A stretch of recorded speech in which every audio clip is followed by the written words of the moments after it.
Hey there, Robin Norgren, your gifted learner, and also known as the gifted learner, back for part 2 of when you realize you might not be the change agent you thought you were going to be in your school, part 2.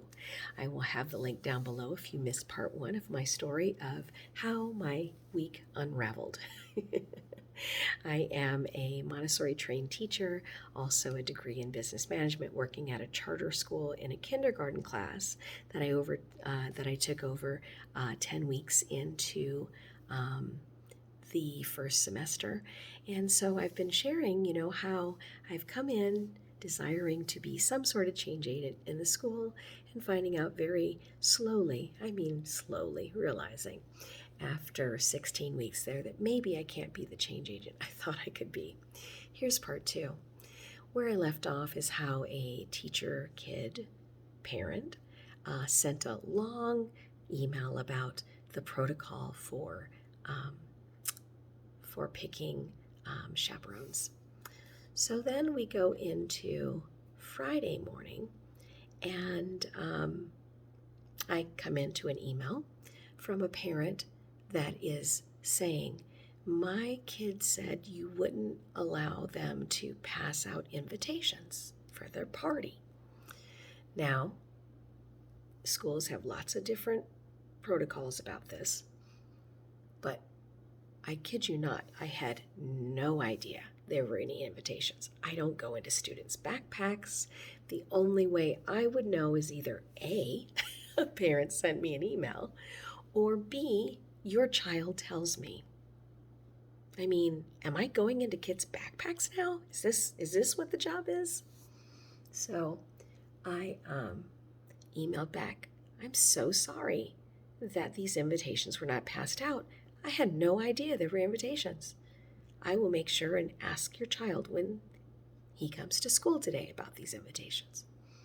And so, child comes to school, still says nothing. I say my good mornings and I walk over and I say, make sure to give me your invitations. I'm happy to make sure they get to your friends. Take attendance, do the Pledge of Allegiance, get the lunch order. Still, no invitations. What? Why aren't you giving me the invitations, bro?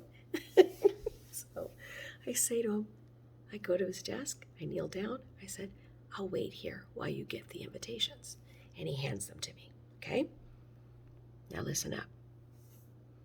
The protocol is you cannot send invitations unless you send them to all the kids. They have to be for all the kids. Otherwise, you've got to figure out another way to send out invitations, okay? What do you know? There's only invitations for 5 people. And I've been struggling with this. Oh, parents act like they just had no idea that this teacher before me was so incompetent that she never even told you about how invitations are supposed to work. This is many conversations where, oh, the teacher never told me, right? I guess I can't even really understand my naivety in this, right? Except the reality is you can only teach a child so much. If you, as the parent, are modeling something different, what am I going to do?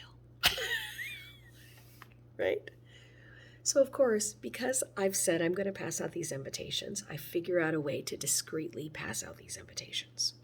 They all have homework folders. I just staple it in the homework folder so that no one knows that they weren't invited to this child's party. And he's a very quiet child, so I don't run the risk of him saying it out. If it would have been someone who's a little bit more boisterous, I probably would have emailed back, got the backlash that I deserve for following the rules of the classroom. Oh, I forgot to say something else. I also had to send an email to parents of a child that his hair is not in dress code, right? This child has been walking on this campus for 26 weeks, and I've been given the rare treat of telling parents that Jess were in my classroom the day before for the birthday party for their child. And the week prior, I had done student-led conferences with them, and now after seeing me twice in person, have to send an email that your child needs to get a haircut? Do you see how this week is just completely unraveling? So I send the email. I get no response. Now, when I've sent other emails about behaviors, within 2 minutes, 2 to 5 minutes, I kid you not, respond. What's the context of this? Oh, please.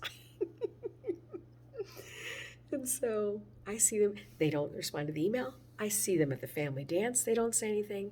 The kid comes in Thursday, no haircut. Kid comes in Friday, no haircut. You know where I'm going with this, right? What's going to happen on Monday? Are we going to force a kid to get a haircut? Am I sending him to the office to call his parents to take him for a haircut? Where's this going to go, you guys? Where's this going? I realize I probably need to do a part 3 on this because I haven't even finished telling you. I haven't even gotten to the end of the week yet. So I'm going to go ahead and stop here. I will give you part 3 on this because I'm sure you want to hear this. So again, link down below for part 1. This is part 2. I will give you part 3. Like, share, and subscribe. I know you're on the edge of your seat about this. But also, if you're a teacher, you probably already understand. So leave comments below about questions you might have about this Montessori teacher who's trying to be a change agent in the classroom, because it's getting quite dicey now.